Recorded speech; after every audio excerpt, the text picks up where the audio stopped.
Hello, जैसे कि हम बात कर रहे थे मसल सेल के स्ट्रक्चर की, हमने लास्ट अपने लेक्चर में बात की। Now will come to the mechanism of contraction by muscles.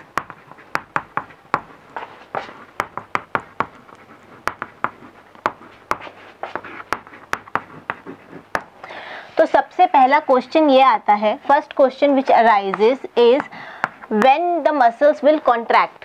आपके मसल को सिग्नल कहाँ से मिलेगा that it has to contract? तो वो सिग्नल आता है आपके सेंट्रल नर्वस सिस्टम से। The answer is the signal comes from the central nervous system. Central nervous system passes on the information to motor neurons. Motor neurons then go directly into the muscles. There is something called as the neuromuscular junction, जहाँ पे आपका motor neuron आपकी signal लेके आ रहा है। If this is and this is the cell body and this is the nerve ending and here is the muscle. This is your muscle and this is your motor neuron. तो ये जो इन दोनों के बीच में जो जंक्शन है, जो आपके मोटर न्यूरॉन और आपके मसल्स के बीच में जो जंक्शन है, इसको हम बोलते हैं neuromuscular junction.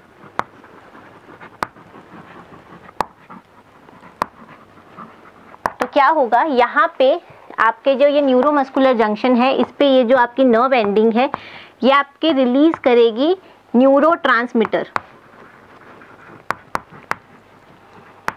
Neurotransmitter is nothing but chemical which will induce the contraction in your muscles and वो chemical होगा क्या? That chemical is known as acetylcholine.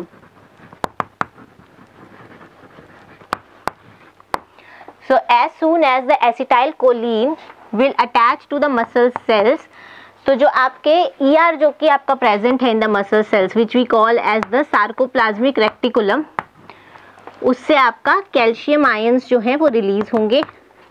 And calcium, the release of calcium ion is the signal for the contraction of muscles. ये चीज़ याद रखने वाली है कि this is the calcium ions which will induce the contraction in muscles. So the ultimate aim is to release calcium from the sarcoplasmic reticulum which is present in the muscle cells. So the signal comes from the central nervous system through motor neurons. These motor neurons at the neuromuscular junction leads to the release of neurotransmitter which is acetylcholine. Acetylcholine, as soon as it will bind to the receptor present on the muscle cells, will tend to release the calcium ions from the sarcoplasmic reticulum जो आपके muscle cells में present है।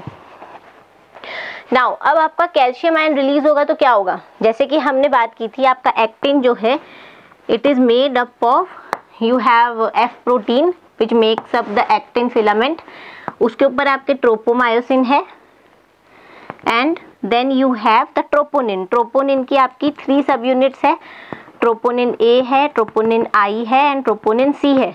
जो troponin सी है, जो calcium release हुआ है वो ट्रोपोनिन सी पे बाइंड करेगा। जैसे ही ट्रोपोनिन सी पे आपका कैल्शियम बाइंड करेगा, वैसे ही ट्रोपोनिन आई की जो सब यूनिट है जो कि एक्टिन फिलामेंट की एक्टिव साइट को हाइड किए हुए है, उसने आपकी एक्टिन फिलामेंट की एक्टिव साइट को छुपा के रखा है। तो जैसे ही कैल्शियम आयन जो है वो ट्रोपोनिन सी सब यूनिट को बाइंड करेगा, वैसे ही कन्फर्मेशन चेंज होगा और ट्रोपोनिन आई जो है वो आपका रिलीज कर देगा एक्टिन फिलामेंट को। तो वो साइट आपकी जो एक्टिन फिलामेंट की है वो आपकी अवेलेबल हो जाएगी कि वहाँ पे आपका मायोसिन हेड अटैच कर सके। तो जब आपका मायोसिन हेड आपका अटैच करेगा तब आपका कॉन्ट्रैक्शन ऑफ मसल्स इनिशिएट होगा। अब वो कैसे होगा वो एक थ्योरी से एक्सप्लेन किया गया है जिसको हम बोलते हैं sliding filament theory.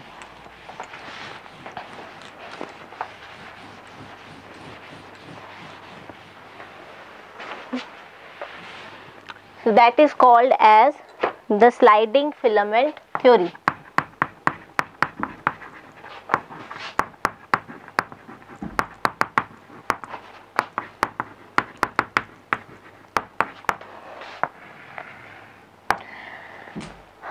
According to this theory आपका क्या होगा कि as soon as calcium is released, now this is your actin filament which is globular monomeric unit से जो बना हुआ है. So this is your thin filament. Now यहाँ पे आपका ये आपका मायोसिन का ग्लोबुलर हेड है. There are 2 globular heads. तो ये आपके मायोसिन का ग्लोबुलर हेड है. Let's make it with another chalk. तो ये आपका हो गया मायोसिन. ठीक है, ये आपका मायोसिन है एंड ये आपका थिन फिलामेंट है. This is making your thick filament. अब होगा क्या कि जैसे ही आपका कैल्शियम आयन रिलीज हुआ, यहाँ पे आपका ATP बाइंड है. जैसे ही आपका कैल्शियम आयन रिलीज हुआ और यहाँ की एक्टिव साइट जो ट्रोपोनिन A ने, आपकी ट्रोपोनिन I ने जो कवर कर रखी थी, now it is being released क्योंकि कैल्शियम आयन आपका बाइंड किया है. तो अब ये जो आपका बाइंड था ये अब आपका थोड़ा हट चुका है, may be like this. Now this site is available for binding of the this head. अब एक हेड की जो है वो आपके एक्टिन से बाइंड करेगा. The another head will lead to the hydrolysis of ATP into ADP plus PI. अब क्या होगा, जैसे ही ADP प्लस PI से होगा तो आपका नेक्स्ट स्टेप क्या है, नेक्स्ट स्टेप में आपके जो मायोसिन है जो आपका ये प्रेजेंट है, ये आपका बाइंड कर जाएगा. मायोसिन का जो हेड है वो आपका यहाँ पे बाइंड कर गया. This is binding of myosin head on actin filament.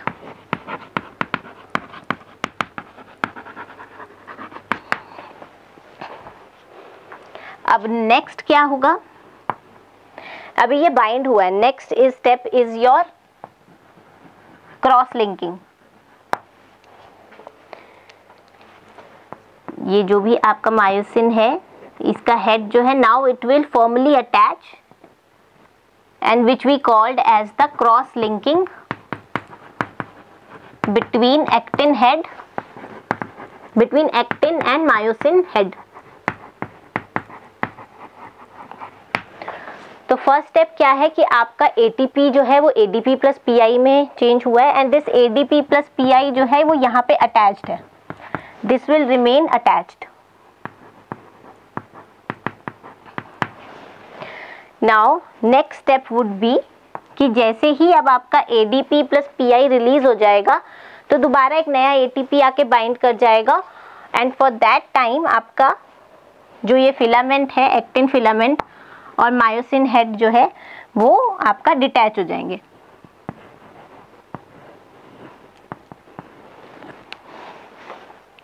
अब यहाँ पे आपका दोबारा ATP आके बाइंड कर गया. अब ATP आके बाइंड कर गया, फिर दोबारा से आपकी यही साइकिल शुरू हो जाएगी. ये साइकिल तब तक कंटिन्यू रहेगी जब तक कि आपका कैल्शियम आयंस आर प्रेजेंट. तो ये जो आपका कॉन्ट्रैक्शन रिलैक्सेशन है ये तब तक चलता रहेगा जब तक कि calcium ions are present inside the cytosol. And calcium ion कहाँ से रिलीज हो रहे हैं, फ्रॉम द सार्कोप्लाज्मिक रेक्टिकुलम.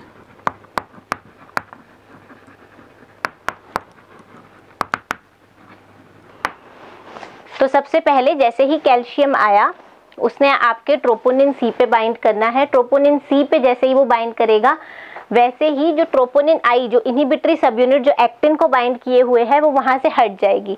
तो जैसे ही वो हट जाएगी तब आपका जो मायोसिन हेड है वो बाइंड कर जाएगा.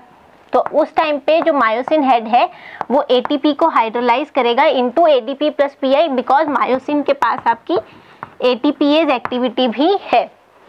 नेक्स्ट इज वो आपका बाइंड करेगा, binding of myosin head and actin filament होगा. Then in the second step there would be cross linking between actin and myosin head.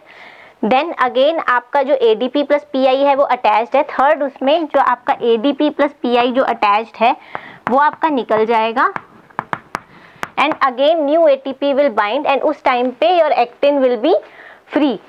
तो उसके बाद नेक्स्ट स्टेप में फिर आपका ATP जब बाइंड कर गया दोबारा से आपका वो ADP प्लस PI में चेंज कर देगा, देन अगेन आपका जो मायोसिन का हेड है वो आपके एक्टिन से बाइंड करेगा।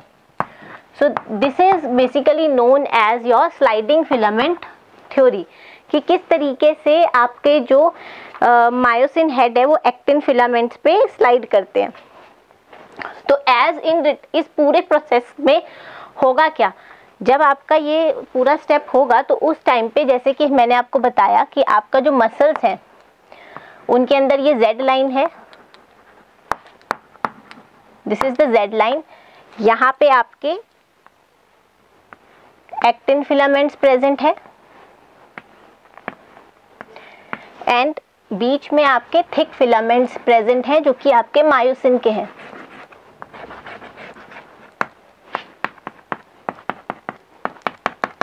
So this is your Z line. ये इस तरह यहाँ से आपके दोबारा से नेक्स्ट आपके जो सार्कोमियर यूनिट है उसका बैंड जा रहा होगा। सो this is your I band, this is your A band, this is H zone, this is again your I band. तो ये आपकी कंडीशन है जब आपके मसल्स जो हैं वो रिलैक्स्ड हैं। अब जब आपका ये पूरा प्रोसेस हो रहा होगा, जब आपका signal from the brain has arrived कि आपका मसल्स को कॉन्ट्रैक्ट करना है and there is lot of calcium ion जो आपके सेल में प्रेजेंट है, तो उस टाइम पे अब ये यूनिट का क्या होगा, अब now there would be contraction होगा। तो अब ये आपके जो मायोसिन हेड है ये आपके स्लाइड कर रहे हैं ओवर द एक्टिन फिलामेंट।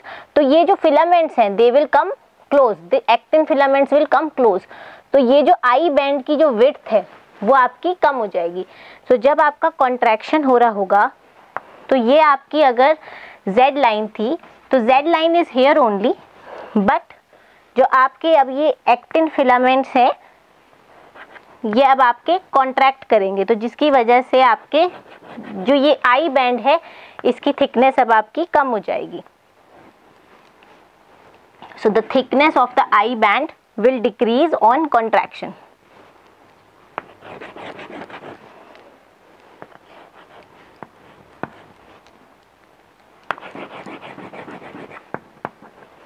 तो ये आपकी कंडीशन है जब आपके मसल्स आपके कॉन्ट्रैक्ट कर रहे हैं।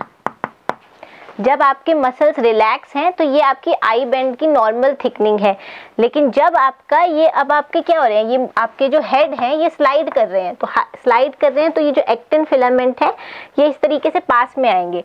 तो जब ये एक्टिन फिलामेंट पास में आएंगे तो ये जो I बैंड है, अगर आप देखें तो I बैंड की थिकनेस यहाँ पे कितनी है वर्सेस यहाँ पे कितनी है, तो I बैंड की थिकनेस जो है वो कम हो जाएगी। ठीक है, तो जब भी आपके मसल्स कॉन्ट्रैक्ट करेंगे, this is the functional unit which we are calling as sarcomere. तो जो सार्कोमियर जो है उनके अंदर जो I बैंड है उनकी थिकनेस विल डिक्रीज।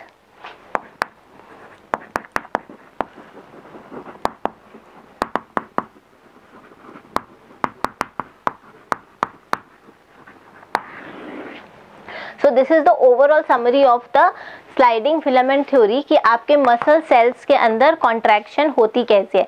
तो अगर एक बार ब्रीफ करना हो तो सबसे पहला सिग्नल आएगा सेंट्रल नर्वस सिस्टम से।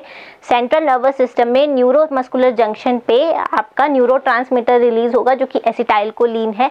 एसिटाइलकोलिन जैसे ही मसल सेल्स पे जो रिसेप्टर बैठा हुआ है इस पे बाइंड करेगा, वैसे ही मसल सेल के अंदर जो सार्कोप्लाज्मिक रेक्टिकुलम है it will release the calcium. जैसे ही कैल्शियम रिलीज हुआ वैसे ही जो आपका एक्टिन फिलामेंट है उस पे मान लीजिए ये जो एक्टिन फिलामेंट की जो एक्टिव साइट है उस पे ट्रोपोनिन I है। अब आपके जैसे ही कैल्शियम आयन ट्रोपोनिन C को बाइंड करेगा, ट्रोपोनिन I वहाँ से हट जाएगा, तो वहाँ पे अब आपका मायोसिन हेड कैन अटैच। सो आपका मायोसिन हेड जैसे ही आपका उसको सिग्नल मिलता है यहाँ पे बाइंड करने का, जैसे ही basically troponin I subunit वहाँ से हटती है आपका ATP की हाइड्रोलिसिस हो जाती है, बिकॉज मायोसिन हेड के पास ATPase एक्टिविटी है। देन आपका it will bind to actin. Second step में क्रॉस लिंकिंग होगी। थर्ड स्टेप में अगेन आपका डिटैचमेंट होगा, ADP प्लस PI रिलीज हो जाएगा and myosin head will detach. And in the fourth step आपका दोबारा से आपका ATP वहाँ पे बाइंड करेगा and again it will bind to your actin filament. तो इस दौरान जो आपका हो रहा है, इस पूरे प्रोसेस में जो हो रहा है आपके ये जो, because these heads are being attach to the actin filament, तो ये एक्टिन फिलामेंट्स को अंदर की तरफ खींचेंगे। तो अंदर की तरफ जब खींचेंगे तो जो आपके आई बैंड की थिकनेस है, जो आपके जितने भी सार्कोमियर यूनिट होंगी उन सब में आपकी जो आई बैंड है वो कम होगा, उनकी थिकनेस कम हो जाएगी। तो उस प्रोसेस को हम कॉन्ट्रैक्शन कह रहे हैं। और ये कॉन्ट्रैक्शन एंड रिलैक्सेशन तब तक चलती रहेगी जब तक कि आपका कैल्शियम आयन प्रेजेंट होगा सेल में। तो all this process of contraction and relaxation is regulated mainly by the calcium ions. So calcium ions are the one which plays important role. So this completes your muscles along with the structure and the how your muscle leads to contraction and relaxation. So thank you.